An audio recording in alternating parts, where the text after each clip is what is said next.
Good morning and very warm welcome to all the participants for this program.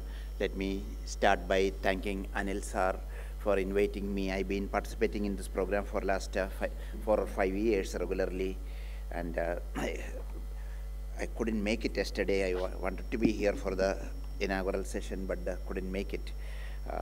Thank you very much for giving me this opportunity to share the session on smart grid, microgrid, digital transition of clean and green energy towards net zero. So as you know, our renewable energy or non-fossil fuel share of power generation is touching almost 200 gigawatt now. So out of 440, it's great progress India has done in the last 10 to 15 years, and several other things we could do here, many other developed countries could not do. Particularly the RE integration, for which visionary steps which India has taken is way ahead of developed countries. Way back in 12 years ago, we came out with a green corridor program of building transmission lines with viability gap funding so that the RE generation from large wind farms and solar farms can be evacuated without much of problem. So the first phase of about 30,000 kilometers of green corridor, phase 1, we completed. The phase 2 currently going on, in which government of India had given 40% viability gap funding because RE plants don't generate 24/7, and this transmission lines had a viability gap, and which has been funded. And this has proven to be a major factor in avoiding curtailment of RE generation from major wind and solar farms. That has actually contributed to the price coming down. Today, at 2.5 to 3 rupees is the range for all the solar and wind energy generation from across the country. And this is half of the new fossil fuel plant. A new coal plant, if we build, electricity may not be available less than 6 rupees, 5.5 to 6 rupees, and this we are getting below 3 rupees. It's a major progress India has done. And along with that, what we built, and this I'm saying it because we have done better than any other developed countries. The forecasting of RE generation. We have built REMCs, Renewable Energy Management Centers. There are about 11 or 12 of them functional already. One national level, 3 regional level, and at 7 states. In the first phase, more REMCs are being built. These REMCs are state-of-the-art tools for forecasting weather. What would be the weather day after tomorrow? So day -2, day -1, and intraday forecasting these REMCs are giving, so that RE generators can more accurately forecast how much my solar plant is going to generate. Today is Friday, Sunday.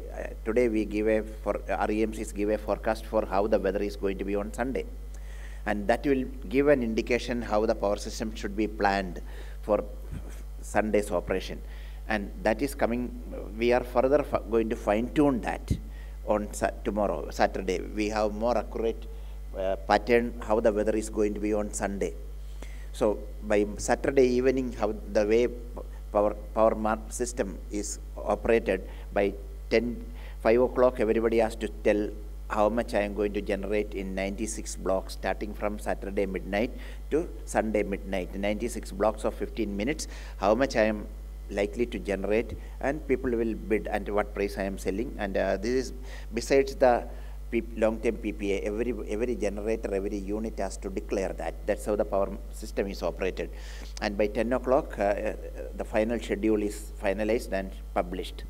And thereafter tomorrow, whether the sun will be there at 10 o'clock or there will be cloud or there will be rain, we don't know. Still we don't know. Although we have this 2 days of advanced warning or advanced forecast, but the exact day what happens, we don't know. And based on which, on an hourly basis, intraday mitigation measures are also REMCs are giving to all these major generators. So we are able to operate the power system with so much of almost close to 200 gigawatt of renewable energy in the mix much more efficiently than many other power systems in the world. This has been a major achievement which India has done in last 15 years. This green corridors and the REMCs and this advanced tools. And all the states are, and in addition to the central government, the states have also taken their own measures to promote renewable energy, and we are moving in the right direction. But by 2030, our target is 500 gigawatt of renewable energy. I have no doubt that this will not be achieved. We will definitely achieve 500 gigawatt by 2030. And operating the system will become more and more challenging. Operating the system will become more and more challenging. So many measures being taken. The new plants which are being built, solar and wind farms, are not vanilla solar wind farms. These are with energy storage systems. All the new tenders which are coming, you can see from SECI and other agencies, these are all with large hundreds of megawatt hour or even gigawatt hour of battery energy storage system or pumped storage, energy storage systems. So this is the future. And also a new concept which we have come out with, it is called RTC, round the clock renewable energy, RTC power plants. These are all things which other geographies it's not there. It's all our innovations, and people are, the market and the participants are responding to this very positively, and we will see huge amount of energy storage systems being built and integrated into the power system. And at retail level, rooftop, in our old program which was launched in 2015, we had a target of 175 gigawatt of renewable energy by 2022. There 40 gigawatt was allocated for rooftop solar. That's a sector which unfortunately didn't work well. As we speak, we have around 12 gigawatt even now in 2024. But January this year, Government of India launched a new program of 30 gigawatt of renewable energy, rooftop renewable energy from 10 million, means 1 crore rooftops in the next 3 years, for which almost 80% of the cost of the rooftop systems are going to be given by Government of India as subsidies. It's a huge amount of money being given. In addition to Government of India subsidy, the first 1 kilowatt you get 30,000 rupees as Government of India subsidy. Second kilowatt also you get 30,000. Third, the maximum limit under this program is 3 kilowatt. So third kilowatt you get 18,000 rupees from Government of India. If you're going for 2 kilowatt, you get 60,000 subsidy. If you're going for 3 kilowatt, you get 78,000 rupees. In addition to that, some of the states are giving 10,000 per kilowatt, 11,000 per kilowatt. So when you add 10 plus 11, 41,000, it's almost 90% of the cost of a 1 kilowatt system to be installed. So this is the MNRE opened a portal in sometime in middle of February after this program was launched, and by end of April, 1.3 crore people have expressed interest that they would like to avail this scheme, and we hope that this will completely, this will be successful, and this is going to completely change the architecture and the operating regime of the Indian power system. So I'm taking a little more time, so more of our speakers are to come. So globally, if you look at it, the net zero target, more than 130 countries have pledged their net zero target varying from 2045 to 2070. Our net zero target is 2070. How are we going to achieve this? It's not just the power sector which is emitting. There are other sectors, your transport, your agriculture, your industry, your buildings, homes, cooking, everything is emitting GHG gases. The main philosophy which has been adopted globally for decarbonization is electrification. Electricity is the cleanest fuel at your user end. So electrify everything, all activities, industrial activity, transportation, cooking, every activity electrify, and then decarbonize the electricity sector, decommission the coal plants and other polluting power plants, and have more and more of renewables, and coupled with energy storage. This is a roadmap for decarbonization, or is a philosophy being adopted globally. We are also following the same path at this point in time. More and more of green electricity generation and electrification of all human activities, including transportation, agriculture, everything to the extent possible. And so in this scenario, in next 3 to 4 decades, when we achieve this 2070 or 2050, 2060, 2070, different countries set different net zero targets. When we are achieving that, or in order to achieve that, the total power generation capacity need to be tripled. Today, globally, the power generation capacity is about 8 terawatts or 8,000 gigawatts. So that need to be tripled to 24 to 25 terawatts of power generation capacity, because the new capacity going to be added is not going to be 24/7. Those are going to be intermittent. So a huge amount of money required. And this new power plants which are going to be built globally, that power need to be evacuated from new places. So we need to build more transmission lines and distribution lines to take it, the new generation, the energy from the new generation plant to the consumers. So it is estimated that in the next 25 years, by 2050, about 80 million kilometers of new transmission and distribution lines need to be built at a cost of some 25 or 30 trillion dollars. It's a huge number. And what is the total, what we built in last 120 years, the existing grid today is also about 78 million kilometers. So more than that, we need to do it in the next 25 years. It's a huge challenge and a huge business opportunity, and everything getting electrified, and things which you couldn't earlier think of are going to be electrified, and the business of electricity is going to be very, very attractive, interesting, and we need more talented people to come here.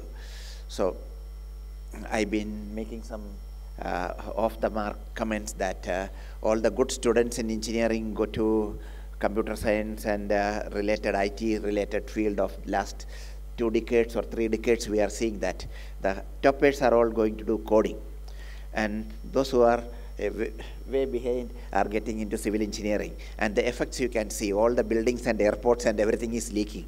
And 100-year-old parliament, which doesn't leak, it didn't leak. And neither the old university buildings didn't leak. Today, all of them leak, including the new airports, because everybody is cutting and pasting from some design from somewhere and using that. No ingenuity, no hard work. But the electricity sector, earlier when I used to go to America, the utilities used to tell me, we don't get linemen. I don't get boys and girls who want to work as a lineman in a utility. It's very difficult. These days we are taking IT people from India. Later years, utilities also have to come to India to take linemen and electricians, because nobody wants to do that job, because that's not considered to be very attractive. So what some utilities in some states in US was doing, they go to high school. The high school graduating students, you tell them that in another 5 years you study to become a college graduate, you spend so much money on fee, and finally when you come out, what money are you getting? Hourly rate or a monthly salary and they say that you come and join, we'll give you 2 years of free training and you start earning from day one. And that otherwise when you graduate from a college, you graduate with a huge amount of a few $100,000 of student loan.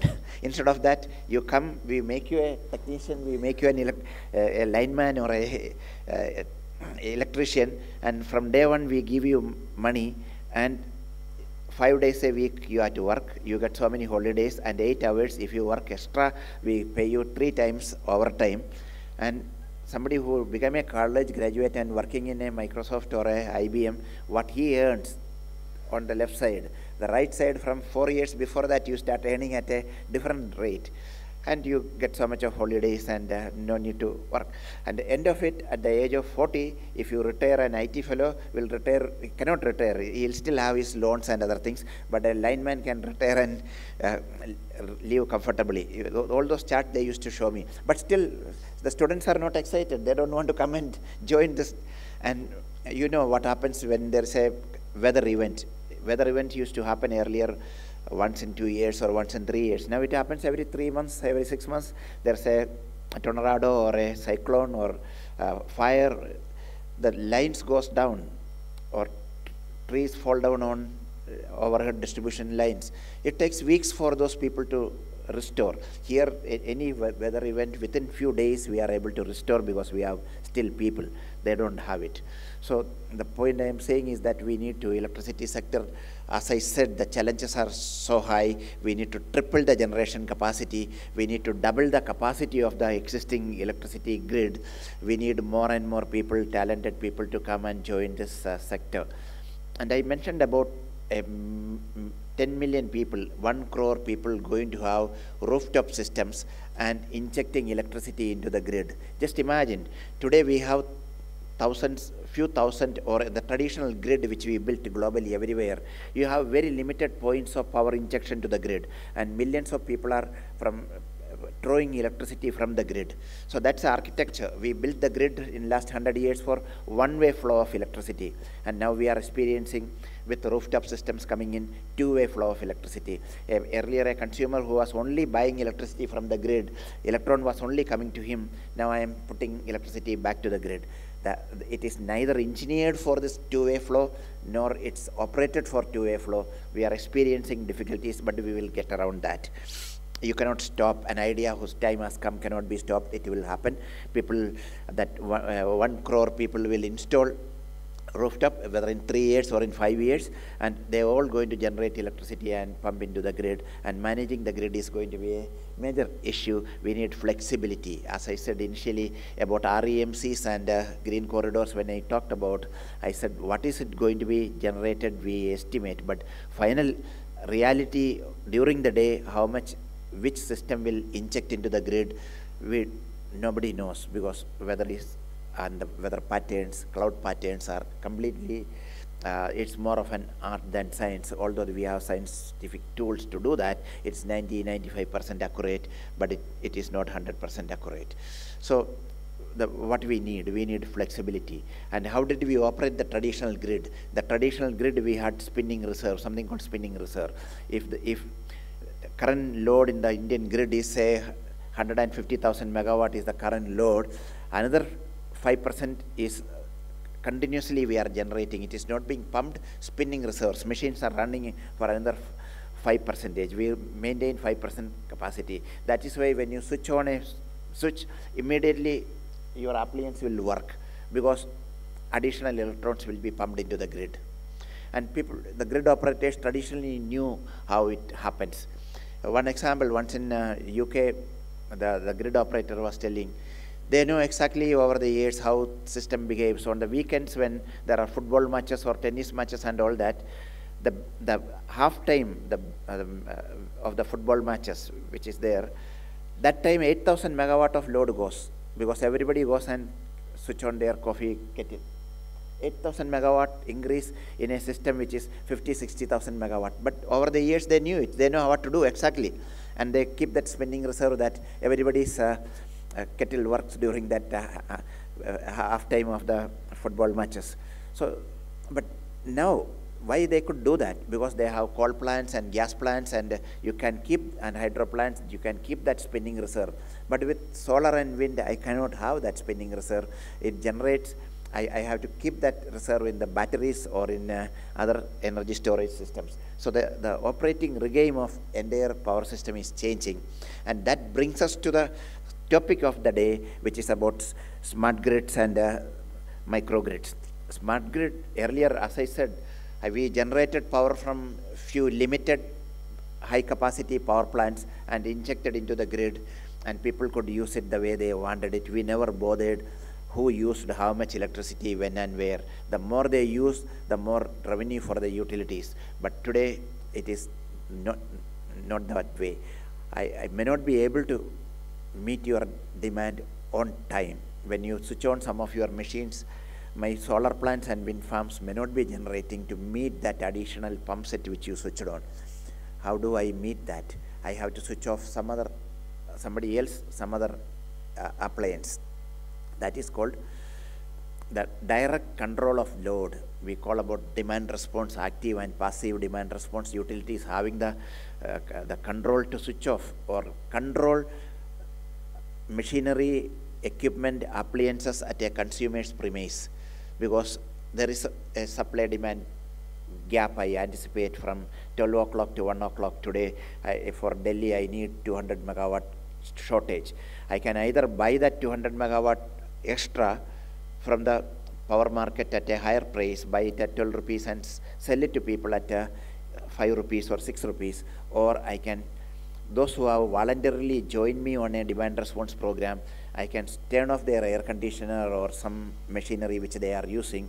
For doing that, I can motivate them to do or incentivize them, or some people charging their electric vehicles, we can discontinue for some time, so that without buying additional 200 megawatt electricity, I am able to meet the load of essential loads, keep the system in balance. But when you look at other way around, last year the peak load in Delhi was about 7,700 megawatt. This year it has become 8,500 megawatt. That 8,500 megawatt we experienced for only one day for 2 hours. And for about a week we experienced 8,200 to 8,500 megawatt. For that few hours in a year, if you have to meet that load, augmenting the generation capacity, transmission capacity and distribution capacity of all equipment to meet 8,500 megawatt now. This year we've been able to meet that. There could have been some curtailment, I don't know. Next year it is going to be 9,000 megawatt. 9,000 megawatt we will experience for less than 100 hours. For meeting that at last 200 or 300 megawatt for less than 100 hours in a year, so much of capex we have to invest is not prudent. Rather, if we can motivate people to switch off their load, 200, 300 megawatt load, participate in a demand response program, that is more advantageous to everybody, beneficial to all stakeholders.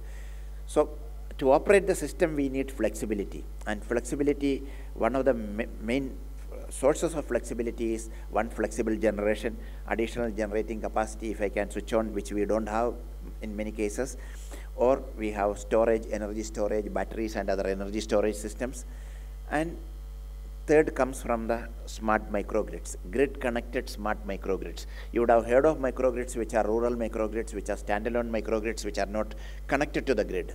But the smart microgrids are the ones which are connected to the grid, but it can give a load relief to the main grid when the main grid needs a load relief by turning off some of the systems within their campus or their premises. It could be a factory, it could be a convention center like this, it could be a 5-star hotel, it could be a university campus. Any of those large customers, those who consume electricity in megawatts or hundreds of kilowatts, if they can give load relief during peak hours to the utility, that is a flexibility. At the same time now, very interesting phenomena in northern India and western India, even in south we find today, in the afternoon hours, high solar generation hours. We have close to 92 or 94 gigawatt of total solar generation. And this generation is high in the afternoon hours. There is a surplus power on the grid.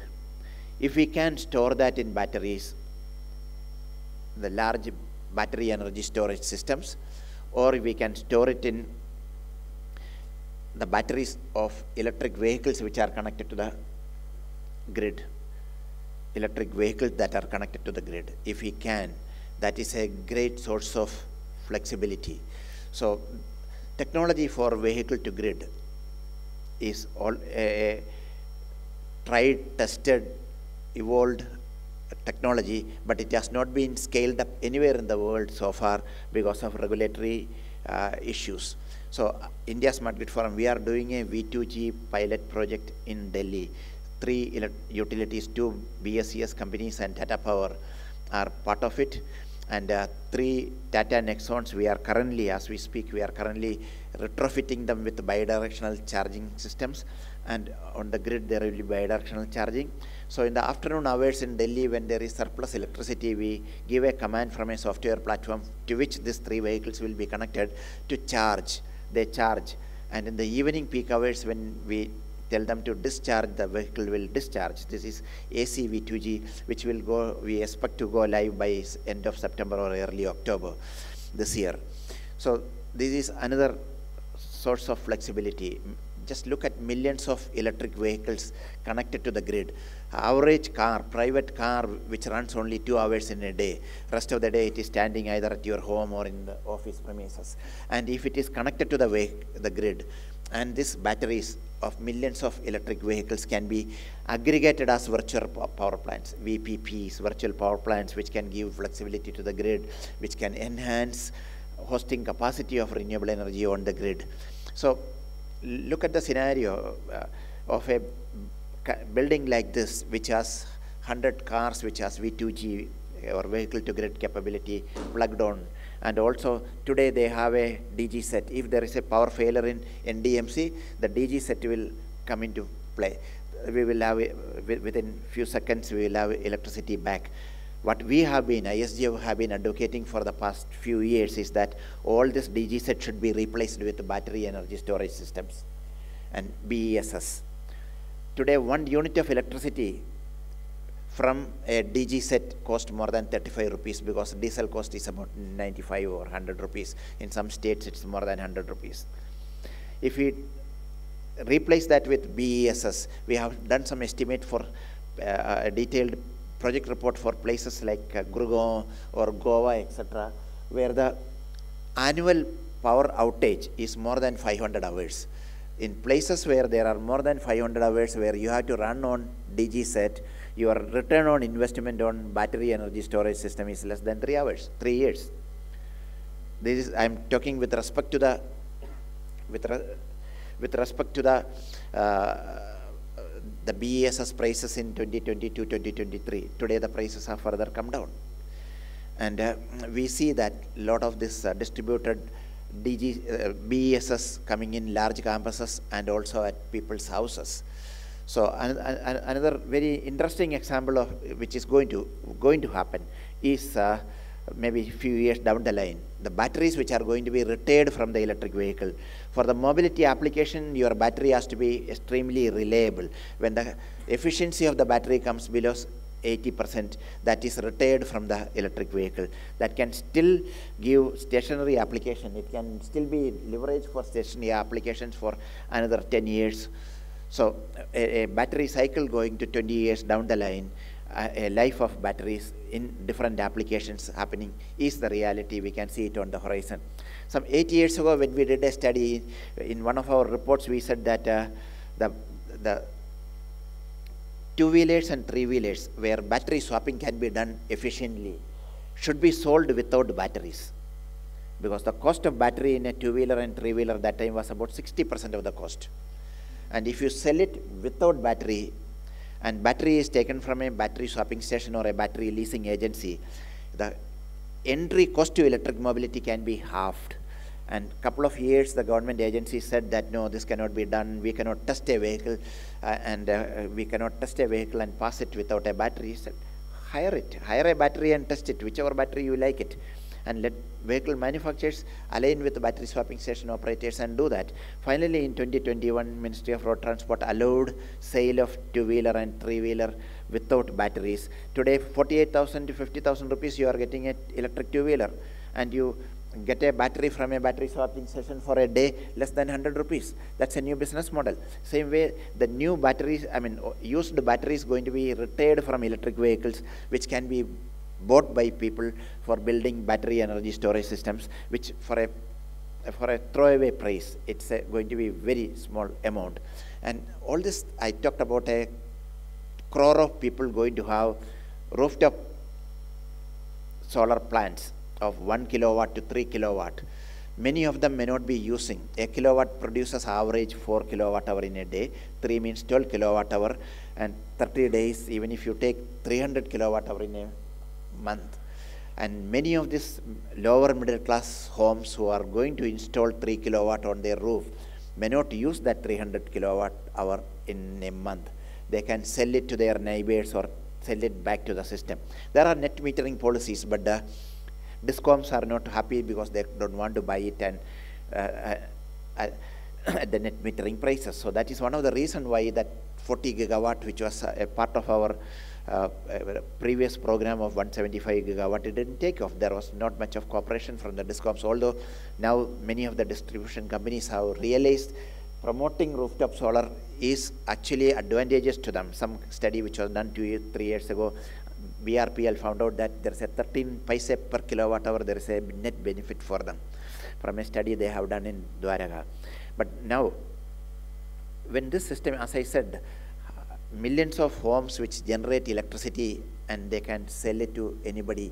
If the discom is not buying through net metering or gross metering, they can sell it to other buyers. And these are all going to be green electricity, what is going to be produced. So, foreseeing this, 4 years ago, we brought India Smart Grid Forum, we introduced the blockchain technology for peer-to-peer trading of rooftop electricity. And we have done that successfully in Uttar Pradesh, in Lucknow city. In 2020, December, system went live. So the voluntarily participating customers, they could buy electricity from their neighbors at a mutually agreed price. And based on the recommendation, thereafter we did the same pilot project in Delhi and in Calcutta also. Based on the recommendations, UP Electricity Regulatory Commission issued policies. This is for the first time in the world, a regulatory policy supporting peer-to-peer trading of rooftop solar energy on a blockchain platform. The UPRC regulations were issued in April 2023. And last month in June, we are in August, sorry, last month, end of June, DERC issued regulations promoting P2P transaction of solar energy in the state of Delhi. And Karnataka, there is a draft regulation, and a couple of other states are talking to us. So I see a scenario in next 2 years, at least half of India, the regulators will allow peer-to-peer trading of electricity. All these people, millions of people going to install rooftop solar on their homes, can sell green energy to anybody on the network on a P2P platform. Just imagine an industry, as you know about the border carbon tax adjustment in Europe. Many of them cannot export things to Europe from next year if you are not consuming 70% of the electricity from renewable sources. One example, some people talking to us, you all go to Haldiram, you know Haldiram. Haldiram exports huge, hundreds of crores of all this namkeen and other things to Europe. Next year onwards, from January onwards, they are going to be badly hit by the taxes. They won't be competitive there. So they want to run their factories on renewable energy, minimum 70%. So they are talking to people in our network for setting up solar plants and battery energy storage system so that they can overcome that. Well, Haldiram has thousands of crores of rupees to do all that. They are rich. But look at a small people who are handicraft people who are exporting to Europe. They are going to be hit by this carbon tax. They have no ways to install. But if this P2P system, all these homes, those who have rooftop solar, who can sell that green electricity, a small scale industry, they can buy it on the platform. Number one, it's going to be cheaper than the grid power. Commercial rate from the grid is 8 to 9 rupees in India average, and P2P trade, all which we have done, happened at 5 rupees to 6 rupees. So it is going to be cheap and it's going to be green, and on the blockchain platform, you get a certificate of origin, you get a crypto token today. And same with the electric cars. maybe you may find it difficult to monetize a crypto token for green electricity consumption for charging your electric car. But when it comes to Uber and Ola and other fleet operators, they are mandated for emission reduction. They get that. So the way I said today, only DISCOM selling electricity to millions of people going to change millions of people selling electricity to millions of people, and we are on the verge of seeing a unified energy internet. This again will be like you buy electricity, pay on PhonePe or any of your the digital payment platform, and you get the green electricity certificate from the blockchain platform. These are going to be, for the first time in the world, we are going to again demonstrate that later part of this year, maybe by October, November in Uttar Pradesh. Why again and again many of these things we are doing in Uttar Pradesh? Earlier, many new technologies we introduced in Delhi, done it in Tata Power, in Delhi, in Bombay, and later we say that, okay, this has been successfully done in Delhi, why don't you do it in Madhya Pradesh or in Andhra or in some other states? They say, no, sir, Tata Power can do it, they have enough of engineers, we don't have, our management changes every 2 years, so it's very difficult for us to do, so we don't want to do any of the smart grid interventions which you are talking about. So we found that it's a mental block. So from 2019 onwards, we said any new technology we'll introduce in places like Uttar Pradesh, Bihar, and these places. So if I can do in Lucknow, there is no reason the utility in Bhopal or in Pune will say that we cannot do that. So one more speaker is to come. So you're going to see a scenario where every campus like this, a convention center like this, or a hotel or a education campus or a hospital, or even homes becoming a smart microgrid which is connected to the grid. Just imagine, I said 100 cars plus solar panels on the rooftop. And instead of the DG set, you have a battery energy storage system. This is a self-contained microgrid it will form. And same way in your homes with your small BESS which you bought at a cheap rate from the retired batteries from the electric vehicles.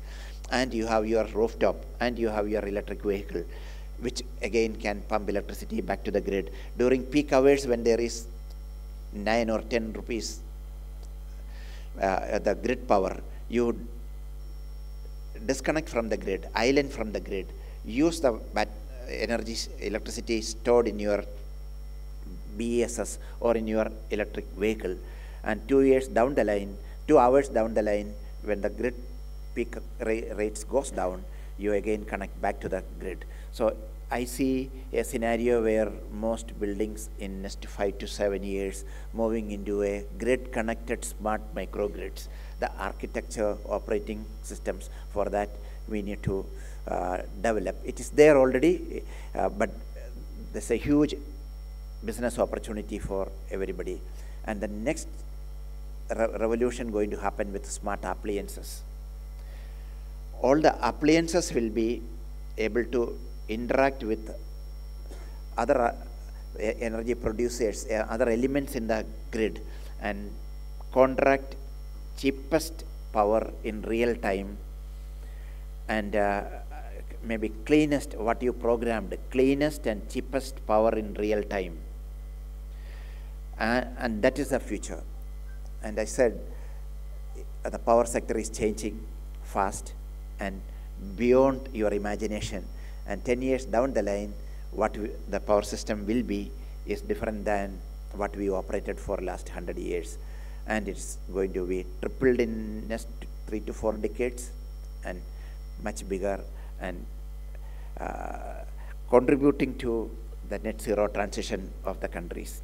So maybe one more speaker is there, but we'll start with so let me invite Mr. Lakshma Reddy, Executive Director, ONGC. ONGC has been installing solar and wind farms in many of their facilities, and they are a company with strong CSR programs and also a strong balance sheet. We expect ONGC to take lead in this. And as you see on one side, last year, because of electric vehicles, 3 million barrels per day of oil consumption came down last year. This year that number may be almost 5 million barrels per day because EVs are scaling up. So future for ONGC is also not oil, it's green electrons. Thank you.